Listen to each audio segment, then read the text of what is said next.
Hey everyone, I never thought I'd be posting something like this, but it feels like the only way to let it out and get some perspective. So here it goes. I'm Rachel, 23 years old, and I have a twin sister named Emily. Growing up, we were always compared to each other.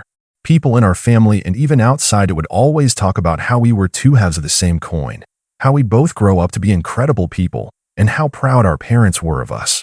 Honestly, it wasn't the worst thing in the world, having someone so similar to me in every way, even down to our features and personality traits. But over time, things changed, and I was left to figure out why I always felt like the backup twin. You see, Emily has always been the golden child.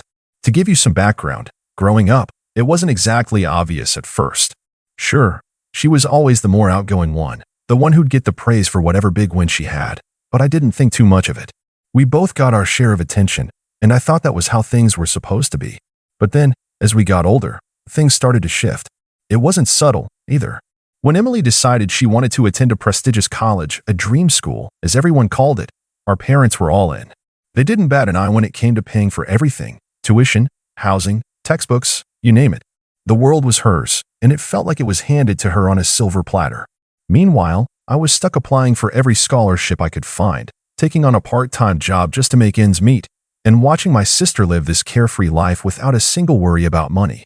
Don't get me wrong, I love my sister, and I'm not the type of person to feel jealous or resentful for no reason. But as time went on, I couldn't ignore the fact that I was working myself to the bone, sacrificing so much, and yet my parents never seemed to notice. They never saw how hard I was fighting to keep my head above water. They didn't see the long nights spent studying, the shifts at the diner, or the constant fear that I'd fall short of my goals because I didn't have the same financial support Emily did. It wasn't just the financial stuff, though. No, that was only part of it. What stung more was the way my parents treated us, the way they would talk about Emily like she was some sort of prodigy. They'd say things like, "Oh, Emily is going places. We just know she's going to be the one to change the world." Meanwhile, I'd hear nothing but silence when it came to my own accomplishments. I graduated with honors, too, but I never heard anything more than, "Well, that's expected of you." I tried talking to them about it once. I remember it clearly, sitting down with my mom after a long shift at work, exhausted and frustrated. I told her how I felt like I was drowning while Emily just floated through life with everything handed to her. My mom's response? "Rachel, you just need to try harder. Emily has always had more potential than you." That was it. No reassurance. No empathy. Just cold, blunt words that cut deeper than anything they'd said before. But I didn't give up. I kept going. I graduated college just like Emily did, with debt up to my eyeballs, while Emily was, of course, debt-free. I figured I'd be fine. After all, I had gotten through so much on my own by then. What was a little more debt? What I didn't expect was what came next. When we both graduated, I thought our family would at least acknowledge our shared accomplishments. We'd both spent years in school, working hard, studying late into the night. But no, my parents only cared about Emily's graduation. They didn't even call me to tell me that they were throwing her a big celebration. They had planned this huge party for Emily at one of the nicest venues in town. There would be all our relatives, friends, family friends, the whole shebang. I had no idea it was even happening until one of my cousins mentioned it to me a week before the event. I can't even explain the rage I felt when I realized they hadn't even thought to include me in the celebration. This was supposed to be a celebration of both of our achievements, but instead, they were throwing a huge party for Emily, as if I didn't matter. As if my struggles, my hard work, my sacrifices didn't even deserve to be acknowledged. It felt like a slap in the face. But that's when the idea hit me. If they were going to continue to treat me like I was invisible, if they were going to continue praising Emily for things that were handed to her on a silver platter while I was left to pick up the pieces, then maybe it was time I finally showed them. Maybe it was time I gave them a little dose of reality. I didn't plan on doing anything malicious at first. All I wanted was to make sure that everyone at the celebration knew the truth. I wanted them to see how my parents had been treating me all these years. I wanted everyone to know that the whole golden child act was just that, an act. And Emily? Well, I wasn't about to let her be the center of attention any longer. I decided that if they wanted to throw this lavish, extravagant party for her, then I'd show up, not just as a guest, but as someone with something important to say. So I made plans to attend. I didn't get an invite, but I figured that would be the least of their worries when I showed up. I knew the moment I walked in, everything would change. The day of the party came, and I couldn't help but feel a bit of adrenaline running through me. I put on a nice outfit, the best I could afford, and took a deep breath before heading to the venue. As I walked in, I could already hear the chatter of family members, old friends, and people I hadn't seen in years. The room was full of balloons, banners, and the unmistakable air of celebration. There she was, Emily, standing in the center of it all, smiling and talking to a crowd of people who hung on her every word. My mom spotted me as soon as I walked through the door. Her face went pale for a second before she plastered on a smile and made her way over to me. "Rachel, you weren't invited." I could tell she was flustered, not because she was happy to see me, but because I was ruining her perfect little picture. "I know," I replied coolly, my heart pounding. "But I thought I should be here. After all, I graduated too, didn't I?" She gave me a tight-lipped smile, her eyes flicking to Emily, who was now looking over at us.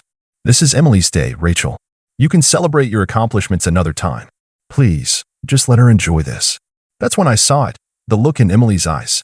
It wasn't one of understanding or sympathy. No, it was the look of someone who was entitled to this moment. She'd gotten so used to being treated like the queen of the family that she didn't even flinch when she saw me.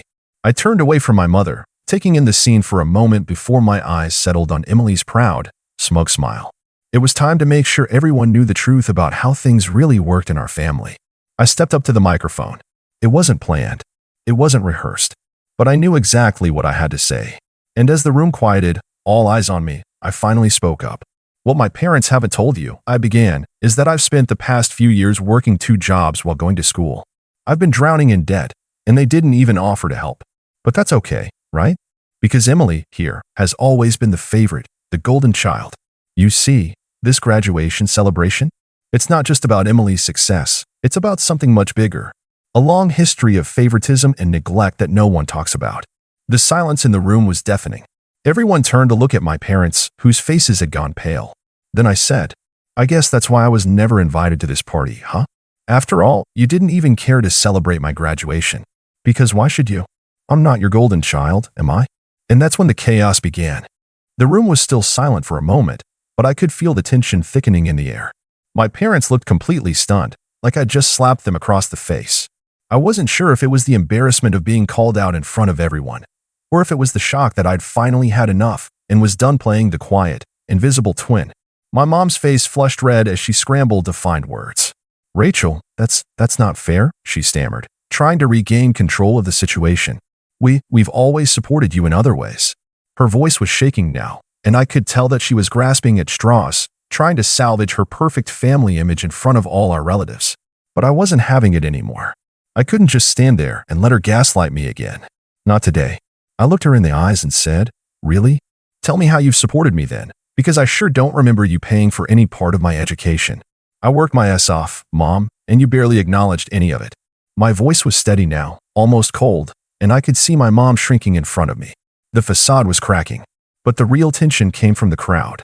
Our relatives were whispering amongst themselves, glancing between my parents and me. People had always wondered about the dynamics in our family, but no one had ever dared to question it out loud.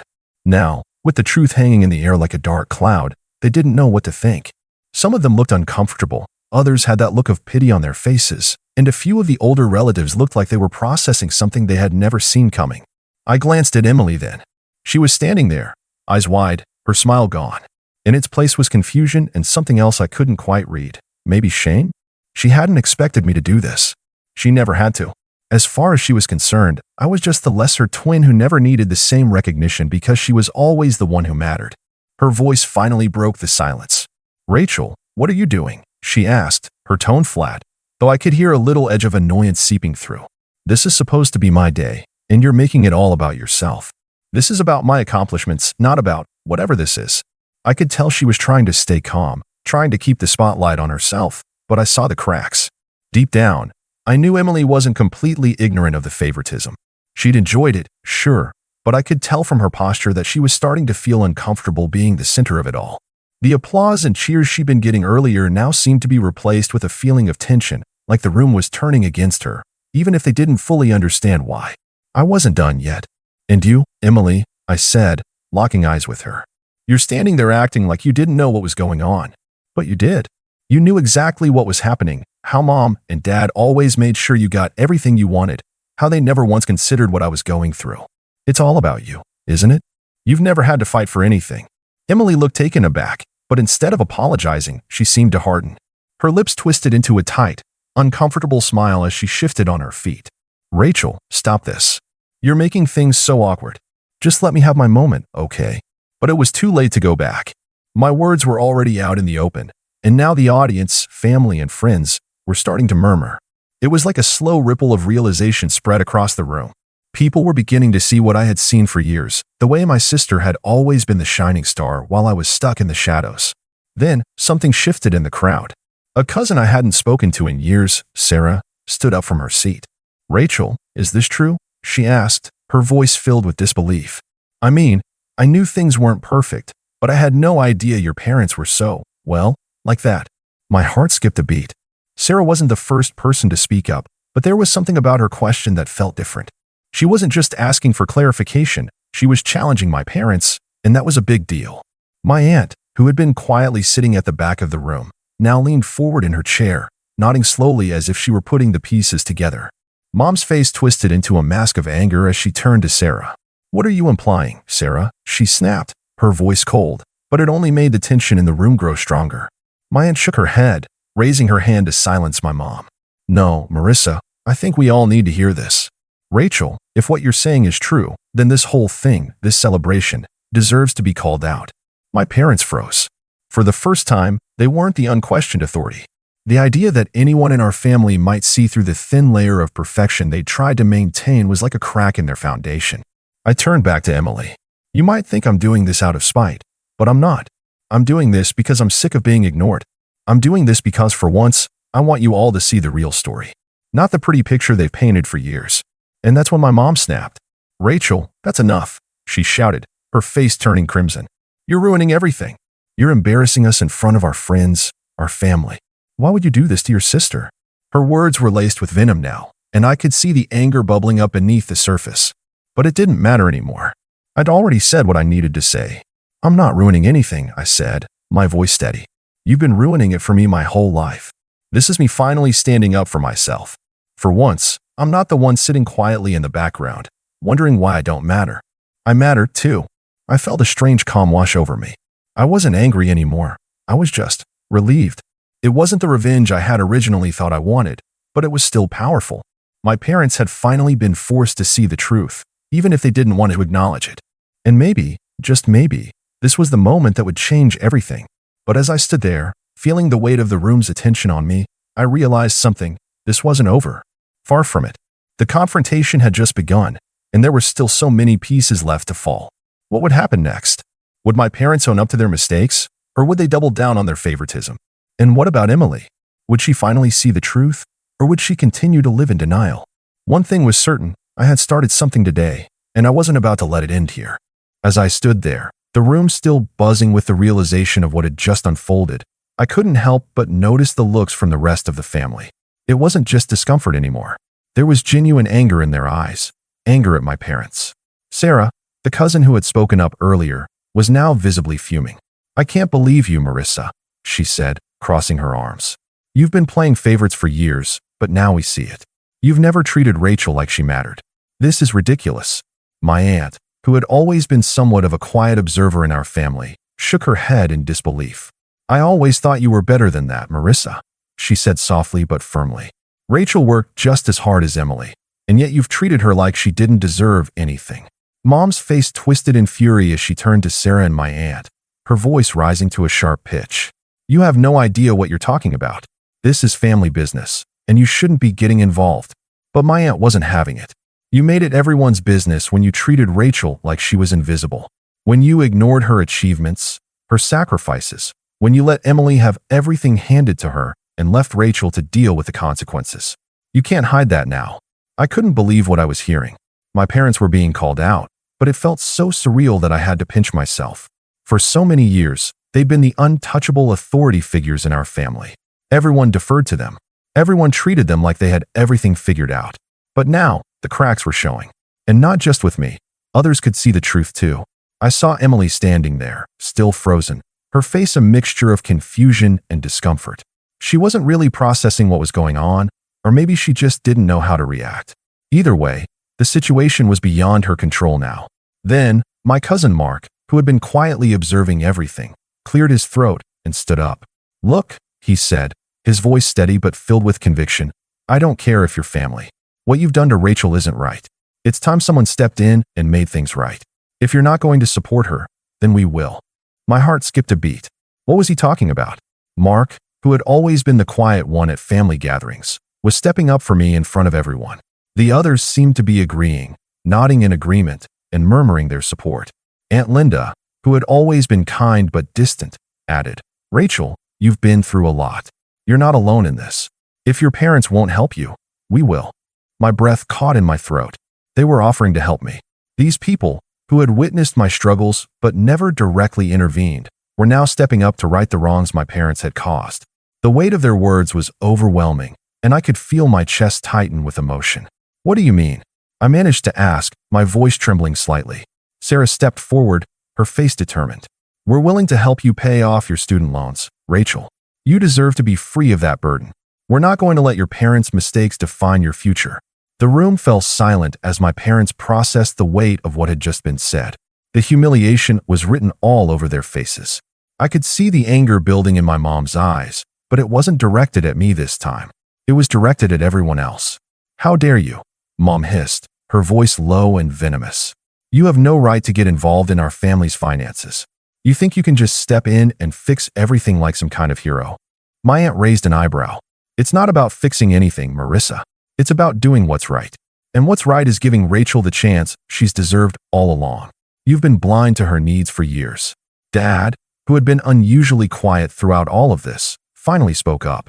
His voice was full of irritation. This is ridiculous. You can't just promise Rachel something like that. It's not how things work. It's our responsibility as parents to decide how we handle these things. Aunt Linda shook her head. You're missing the point, David. It's not about how you handle it anymore. It's about acknowledging what you've done. Your favoritism, your neglect, and your refusal to see the hard work Rachel put in while you handed Emily everything on a silver platter. Don't act like we don't see it now. The anger in my parents' eyes was clear. Mom was trembling with fury, her mouth twitching as she tried to regain control of the situation. But it was too late. The truth had been laid bare, and there was no hiding behind the facade of the perfect family anymore. What do you want from us?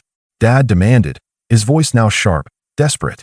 You think we'll just give Rachel money to make up for everything? She's always been the one who causes drama, the one who's never satisfied. I couldn't let him finish. Drama? Is that what you think this is? This is me standing up for myself, for once, after you treated me like I wasn't even worth the effort. You think this is about money? No, it's about finally being seen. Finally being treated like I matter. I turned back to my relatives. Thank you. Thank you all for stepping up when my own parents couldn't. I'll never forget this. But this isn't just about the money. It's about getting out from under the weight of the past. And maybe, just maybe, it's about finally letting go of the idea that Emily is the only one who deserves something from you. The tension in the room was unbearable. My parents were furious, their faces a storm of rage and humiliation, but my family wasn't backing down. They weren't just taking sides, they were making a statement. We'll make sure Rachel gets the help she deserves, Mark said, his voice steady. You can't control everything anymore.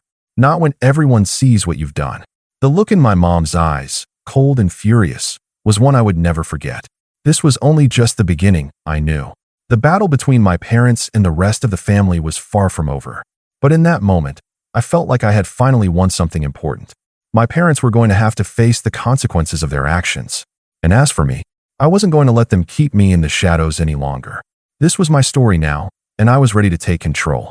The weeks since that confrontation have been intense. My parents haven't spoken to me much, and when they do, it's mostly to scold me for airing our dirty laundry in front of the family.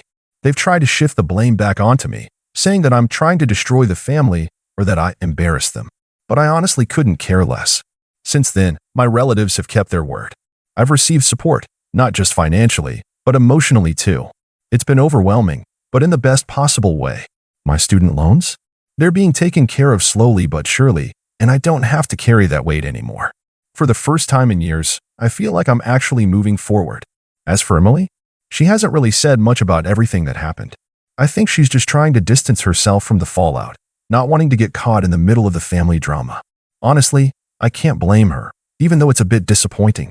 My parents, on the other hand, have tried to play it cool, but I can tell they're furious that the family is rallying behind me.